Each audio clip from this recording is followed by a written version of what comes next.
Well, good morning.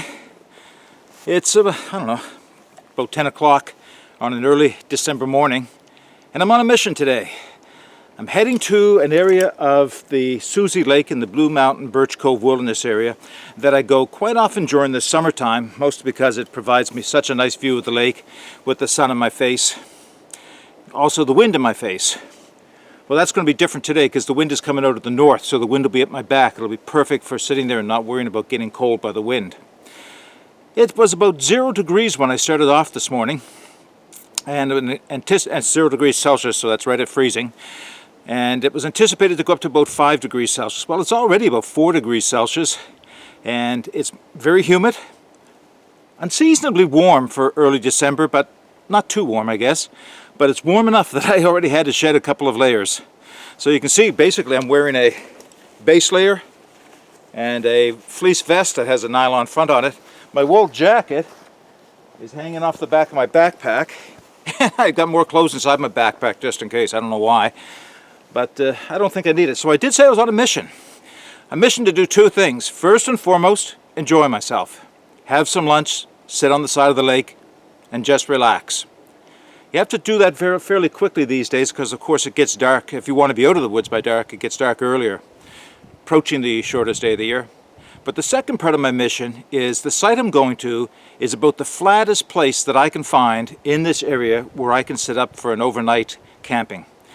You've probably noticed it from my videos, and maybe even this is what I call a nice trail behind me. That's the nicer part of this trail.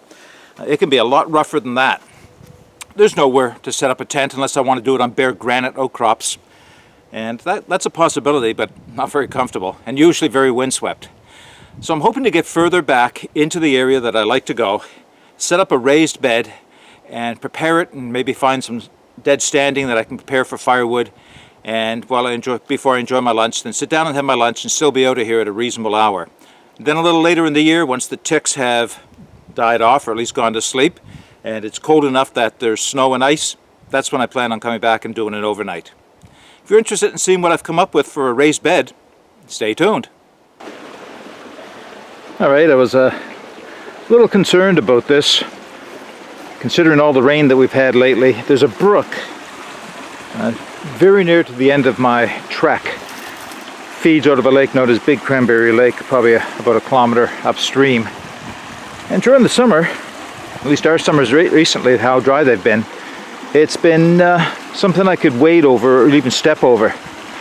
Not now. It's flooded back quite a ways from the trail. We're kind of looking at the trail. That is the trail where that puddle is. Well, it's not a puddle, it's knee deep.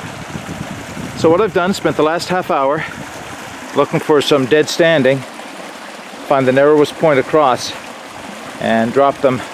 And it's about knee deep and moving fairly quickly because it goes right into the lake there. I'm not going to film myself going across. I've already discovered once that my Gore-Tex boots are not so waterproof anymore. But that kind of put me behind by about half hour, but that's okay. All part of the fun, and it's here now. Alright, I'll catch up with you in a few minutes.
That's good.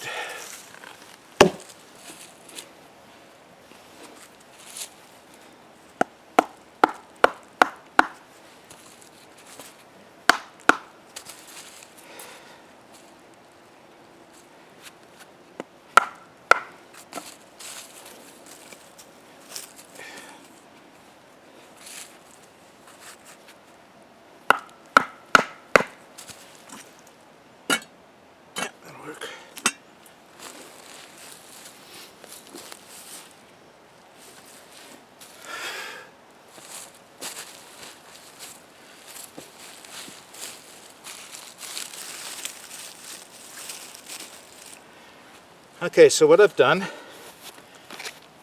is made a couple of sticks. I could have made them a little longer.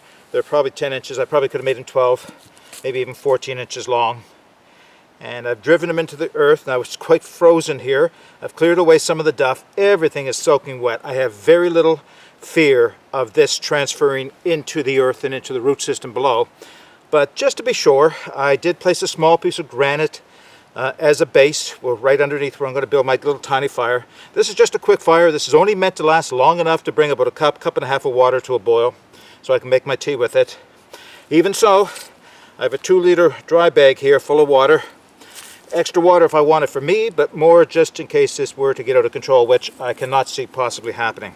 So I have some birch bark, some very, very fine pencil, almost pencil lead and well, just bigger than pencil lead sticks ready. Some pencil sized sticks ready after that. And I can't see it taking any longer than that to build. So I'm going to build a fire right inside between the sticks.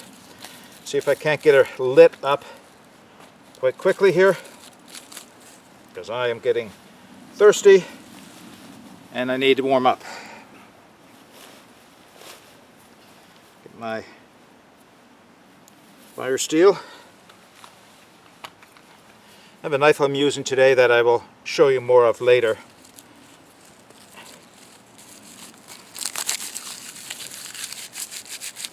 Some of this birch bark isn't as dry as it could be either, but well, we'll see. That should work.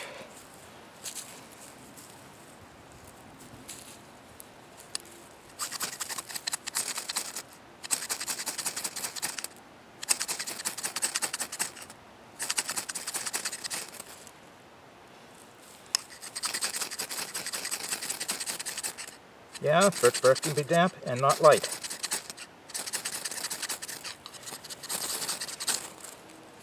I can do a better job.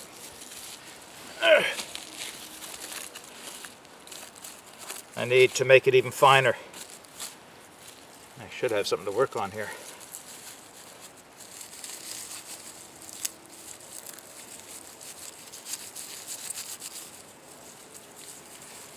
You know, I think there's a popular misbelief that wet birch bark will always light. And I haven't found that to be the case. It'll light up fairly quickly if it's dried. If you find some, you put it in your pocket, it might dry out quickly, but more than a few times I've gone to light birch bark, especially in the winter when it's peeled off of a dead tree, only to find that it's wet and somewhat frozen and it doesn't want to light up as quickly as it does when it's dry.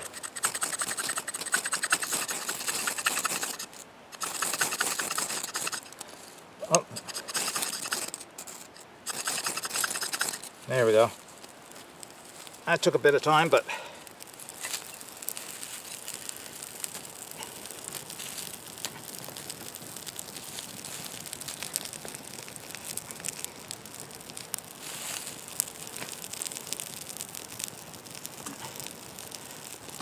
this is not going to be a very long-lasting, self-sustaining fire, but for this purpose, it doesn't have to be.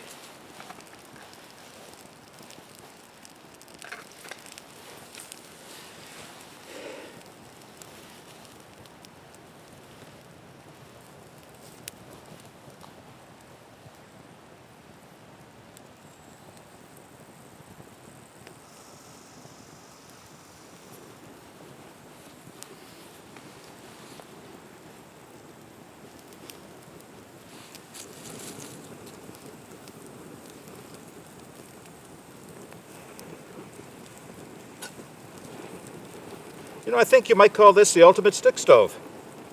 It's literally just a stove made of sticks.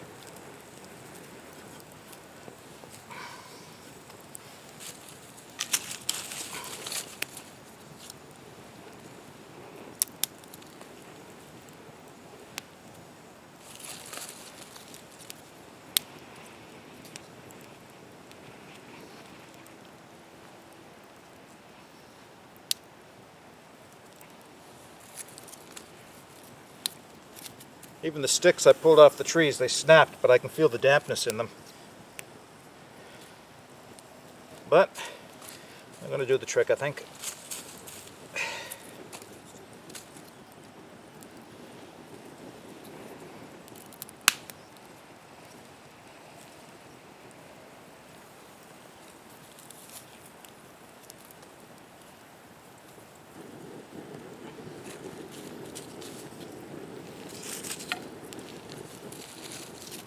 A little bit of birch bark I can save for later.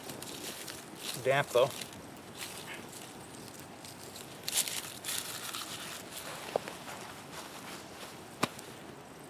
Okay, that'll only take a minute or two. I just have to get my tea ready and I'll bring you back. Okay, just a few minutes later, and those original sticks are, well, the original sticks burnt down, but I only needed one more stick just to make sure I had a rolling boil, which I do. Might as well take that off.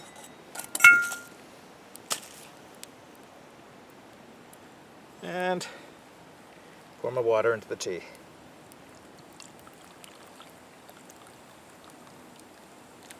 Let that steep for a few minutes.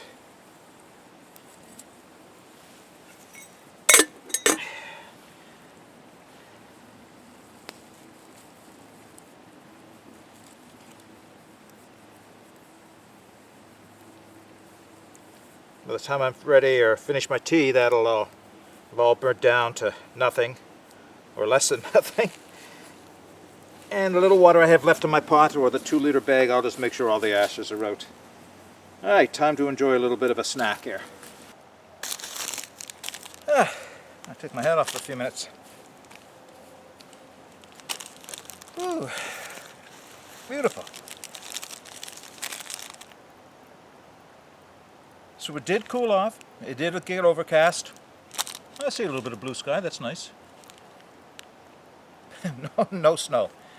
I've been hoping for snow. I know that sounds crazy, but I've been hoping for snow. I miss it. It's really a beautiful time of year to be out. Just a matter of equipping yourself right. Taking a few extra things with you when you go. But other than that, man, why not get out and enjoy the snow? Just a bit of an update. I mentioned in my last video that the chemotherapy was peeling the skin off my fingers. And that was kind of strange. It peeled the skin all off my fingers, kind of like a sunburn would, and the bottoms of my feet. And then it stopped. It left them very tender, very touchy on the end, almost like they were scalded. In the last couple of days it started again. I'm down another couple of layers of skin. I'm going to have to start wearing gloves for everything I do, I think, and possibly Band-Aids over the ends of my finger. I'll have to talk to the doctor this week when I go for my update. Make sure that is normal. They did say you would get red. They didn't say anything about skin peeling, though. Cliff Bar. Chocolate chip Cliff Bar. Hard.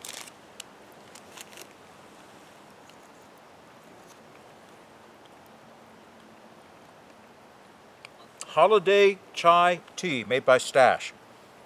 That seemed appropriate. My birthday yesterday. Not exactly a national holiday. But Christmas is coming. So it's kind of strange. I got out here this morning. Yeah, it's just about noon now. And I had been out here before and I had cut a couple of lengths of wood from a dead standing tree. 8, maybe 9 inches around. They were going to form the foundation for my raised bed. And then I had cut a couple of 10-foot poles, maybe 2.5 inches around. And they were going to form the main rails. So I got to my spot. It was gone. Now what's strange, and maybe I'll show you, there's a brand new beaver chew of a tree right there. I haven't seen beaver evidence, but that wasn't there the last time I came, and that tree is gone. So my assumption is, well, my first assumption was that somebody came along and took my sticks. Why would they do that? Now I'm wondering if I just made it a little easier for the beaver who took another tree down and took my 2 sticks with him. Oh well, that just means more work. But for now, it's just going to be a sit and enjoy. Try my cup of tea. That's nice. Holiday chai. If you're into trying new teas, Holiday Chai by Stash, that's the brand name. Makes it quite a nice cup of tea. And a Cliff Bar. So I have a knife I want to show you. Now, I actually have two knives I want to show you while I'm sitting here enjoying my tea. And the first one is a neck knife that I made myself. I don't think I've shown this before. I'll give you a close-up in a second. Made from a really old axe file. The file had long since worn out, but it was one of the Black Diamond axe files that I had. I think I inherited it from my father from years gone past. My very first attempt at knife making. I have no intention of becoming a knife maker because I appreciate just how much work it is to make a good knife. I think just about anybody can make a bad knife, but it takes true talent to make a good knife. And from what I understand from my knife maker friends, you make a lot of bad knives before you start making good knives. But this didn't turn out too bad. I'm quite happy with it. Let me show you that. Ugh.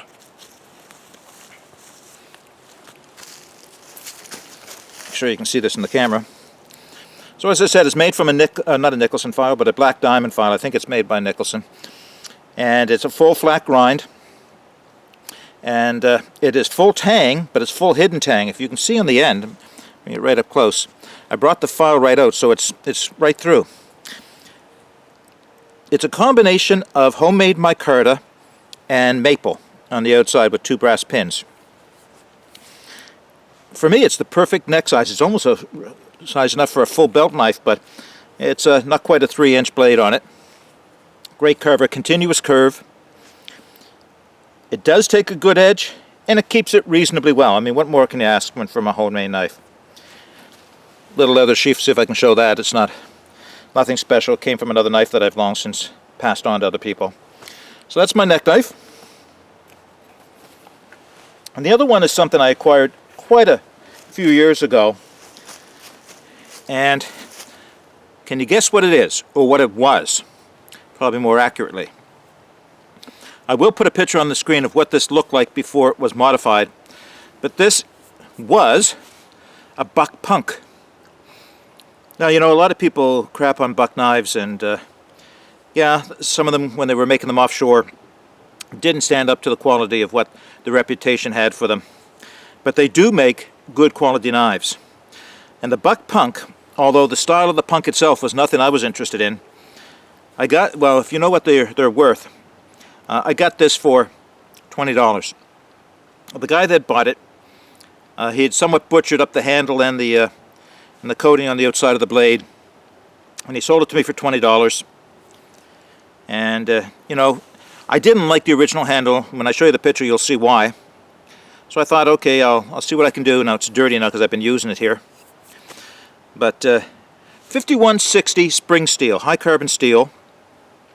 It's about 4 millimeters, not quite 3/16 of an inch, full flat grind. Takes an incredible edge and holds it. And while I didn't intend on doing this, it did happen. I was batoning down some wood, probably too large for the knife, and I ran into a knot, and this thing bent, curved the blade around. I said, oh no, that's it, I've ruined the blade. I had to use a wedge to get it out of the log. Sprung right back into the straight shape again. So, people may crap on buck knives, but I'll tell you, one thing that buck does well, and it should be obvious with their 420 high carbon steel that they use in their regular standard knives, is they know how to do a heat treat. They can get the most from their steels. And this is no exception. Homemade micarta, my first, please don't judge, my first ever homemade micarta. And I did have to enlarge the choil here. I'm not big on choil knives, but by enlarging it, it did allow me to give me a place where I could put 2 fingers and I can choke right up on the blade. And I still have a very functional knife. Generous handle. Generous enough that I can actually get back on it. Now it's a light knife, so it's not a chopper. But I can do little flick chops. In fact, that little bit of a paracord that I have on the end, that's intended in case I put the knife down. Or drop it accidentally. But it actually helps if I put my baby finger through it, and I can do little chops like that with it. It's a knife, it's not an axe, so it's not what it's for. But, you know, sometimes just cleaning off little branches off of a bigger branch. Anyway, I thought I'd show that to you today. I guess the point of showing it to you is that you may pass up a knife because you don't like the design, or it doesn't have great reviews because of the design, not because of the steel or the heat treat or functionality, but the design of it. But if you get an exceptionally good deal on it, why not get it anyway? What you can do with it, if you have a little bit of skill, or lack of skill in this case, very functional, very good knife. I trust this knife a lot. I like using it. Don't bring it out very often, I have too many other knives, but works well. The original sheath is long since gone. I think I can show you this. Homemade micarta. Well, not really micarta. It's ABS piping. I call it poor man's micarta. Snaps in, holds it, it's on a dangler. If you're interested, someday I'll show you that, or how I make them. I don't want my tea to get too cold here.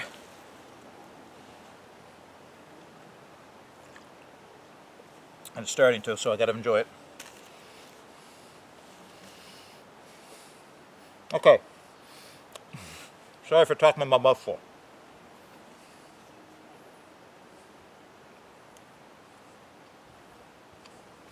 So the immediate area that I'm in, not very large, maybe 200 or 300 yards around me, is the best area that I have found in this entire trail system for camping. And it's far enough off the main trail, or far enough in on the main trail, I guess, that I see very few people. Funny thing was, I did come across a hiker today. I haven't seen anybody here in months. And I was just setting up and along came a hiker. Not the most sociable, just kept on going after we said hello to each other, but it does look like somewhere where I can do a little camping over the winter. It takes me about an hour and a half to get in here, but once I'm here, it's a nice spot. So I'll show you around in a few minutes after I have my snack, and hopefully get another couple of logs so I can make a new set of rails for a raised bed. Okay, talk to you soon.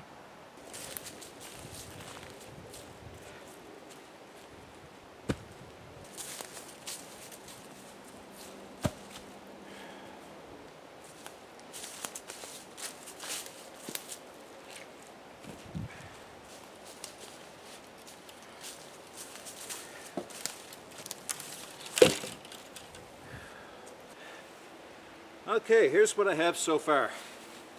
I have two pieces about 3 feet long, either end, two rails, each about 8 feet long, and that's going to form the foundation of my raised bed. Now, it's only, well, 8 inches or so, maybe 10 inches off of the ground, so I'm not yet satisfied that it's high enough, and I'm not quite sure which way I'm going to support the logs from rolling in, and I'll tell you what I mean in a minute. So what I have is something I made. Jeep at Econo Challenge, the clever guy that he is, came up with what he calls the world famous camp cot. And I'm not good with a sewing machine, but I do small projects, so I decided to make one. Sorry Jeep, I'd love to have one of yours, and maybe someday I'll be able to afford it. This may have cost me almost as much to make as yours would have been to buy. But here's my camp cot. Now, I went out to a fabric store, and the fabric I got is a heavy-duty nylon intended for outdoor furniture. So I think it is probably plenty strong for what I'm going to do it for, or use it for today. And at the very least, even if I wasn't making a raised bed, I would likely use this as a cover for my new air pad, which you'll see eventually.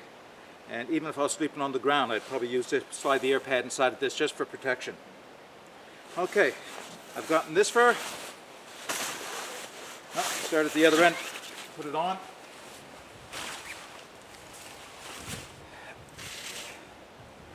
There's a little nip of a branch I didn't get off yet.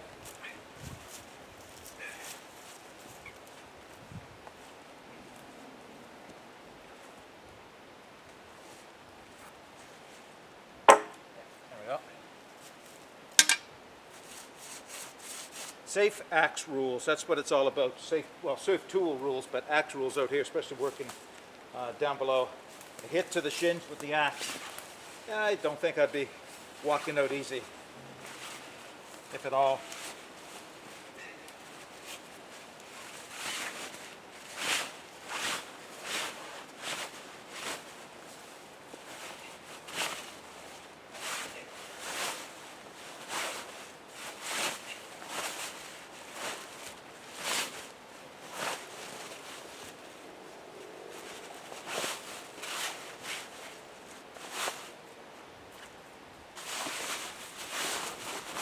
Go ahead upside down.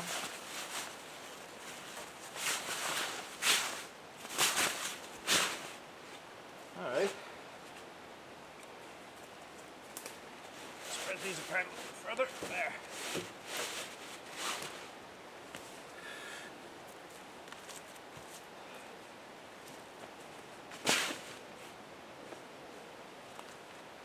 That's starting to look like something.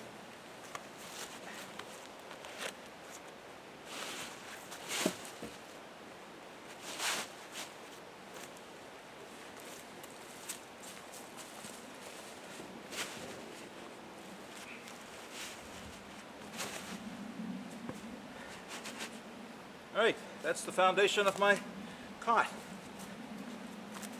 I need to bring this one back a little.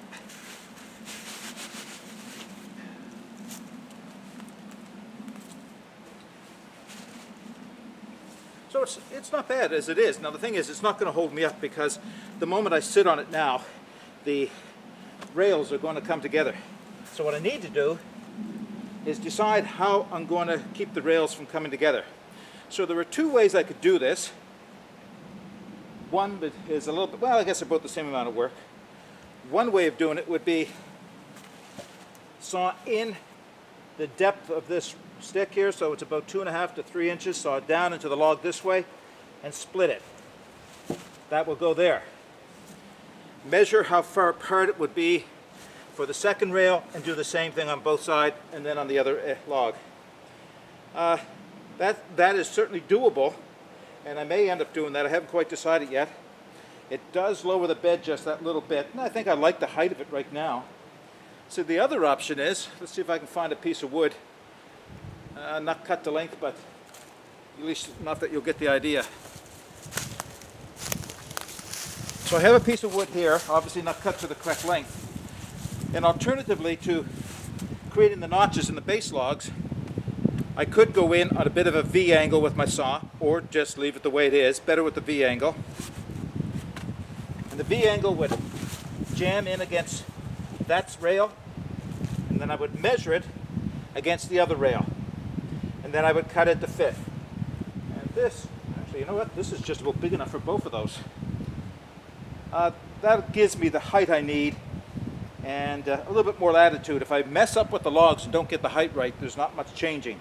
But if I get this wrong ever so slightly, I can either correct it on the same log, or I can get a new log easier than it would be to change it on the base log. All right, so that's my current situation. This is the setup that I have, and it's starting to get mid-afternoon. I'm not going to get a whole lot more done today, any more than I wanted to. I changed my location, so where I'm at. I was going to be 15-20 feet in from the edge of the lake, making it easy to get water. I have a fire pit right on the edge of the lake, and that would have been a good place to set up. The only problem is that the guy that walked by this morning looked right down where my backpack was. So it's right on the trail. And it's possible that it wasn't a beaver who took my logs, that it was actually somebody else who used them. There's a brook here that needed a crossing made, and they may have taken for that crossing. But either way, the logs weren't there. I'm now back 200 to 250 yards from the lake in more of a secluded place, not likely to be seen, and I just want this left alone. I'm not building a camp here. I'm building a raised bed, but I don't want to come back the next time and have these rails gone again. So I think I'm going to stay back here. I don't have a fire pit here. There's a lot of duff, but I think I can dig down. It's also granite, like inches underneath the duff, so I think I can probably create a fire pit back here, and then I'm well back from the lake. And in this spot, regardless of what time of the year is, regardless of the direction of the wind, I'm going to be in from the edge of the lake or the north wind and well protected. Nothing above me that would be considered a widowmaker. There is a huge pine tree just to my left, and there are a few branches that are dead that come out to the edge of this bed. So I may move it down a little bit further away from those branches, but the other trees here are live trees. No concern about those coming down. There are a few dead standing, but they're going to become my firewood eventually anyway. So this is where I'm at. This is where I'm going to set up. I'll see what else I can get done today. If I get any more done today, I'll show you that before we get ready to move on. All right, stay tuned. Okay, I've been working long enough. Back down at the lake shore. Mid-afternoon, I haven't got that much longer before I have to start heading out. Looks pretty good. So, time to get a lunch on. Oh, I'm going to sleep well tonight.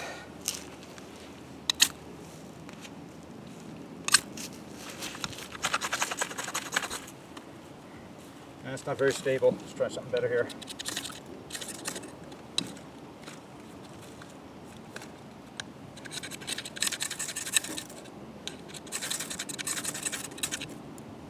There we go.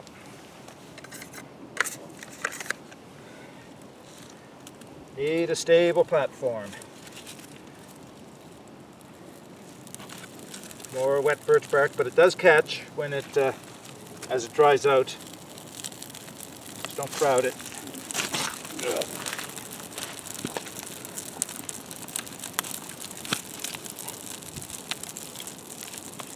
Small and dry, and I have a brace behind it. Should catch on pretty quick, especially if I give it lots of air.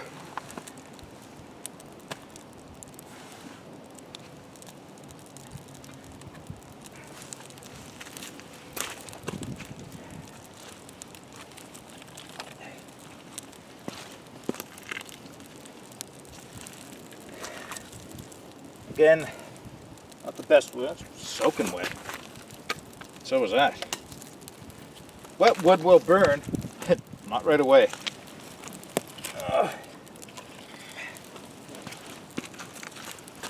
And this is my fuel, some split maple.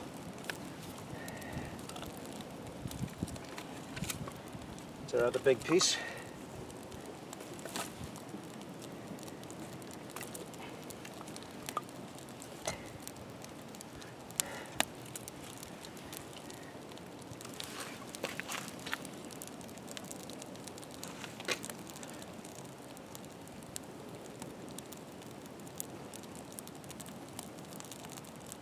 Good, starting to catch. It's not self-sustaining yet, not till my fuel is caught, but it's got the air it needs, small sticks it needs.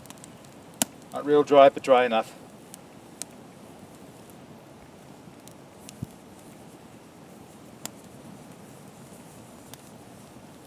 Again, I'm just boiling water, that's all I'm doing. I think I'll leave those for a second. Alright, I'm going to put some water on and I'll bring it back. Alright, so my lunch is on and warming. And you know, you can't make this stuff up. Remember earlier I was saying how much I'd like to have snow? Just a light flurry. So I'm sitting here, I thought it was ash coming down on me. Oh, I'm starting to stop already. Oh, that's disappointing. At least a little bit of snow falling, just to make me feel a little bit more like winter here. Yeah, it's going to be a few minutes before my lunch is ready, but I thought I'd share that with you. Alright, I think that's probably ready.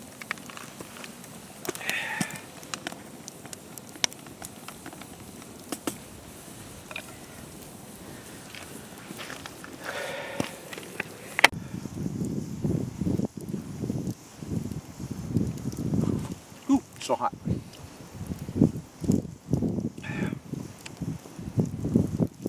You know, you don't always have to have a reason to come out into the woods, other than to come out into the woods. That's reason enough. I've done a fair amount of work today trying to make up for what I had ruined by somebody else or something else, maybe a beaver, I don't know, sorry. Took me a little extra work, took me a little longer to get here because of that flooding down in the creek, or in the brook there. All part of the experience, right? The snow has stopped, but the wind has picked up. Hopefully it's not making too much wind noise on the video. I'm about 1.5 feet away from the fire, just enjoying a little bit of heat. I should probably put my jacket back on, but I want to stay dry as well. Lunch today, I think I can show this to you. Started out life as a Knorr sidekicks with the noodles. I say started out life, it's about a third of a bag. And then a soup base added to that, and then who knows what else, a lot of vegetables and things. It's very easy to pack. I have these made up and sitting at home, and I just decide which one it's going to be today and throw it in my food bag. Just goes in the pot with a little bit of water. Well, water comes to a boil first. Quick, nutritious, tasty. All the energy I need, and I have my pot back on with some water in it for coffee, of course.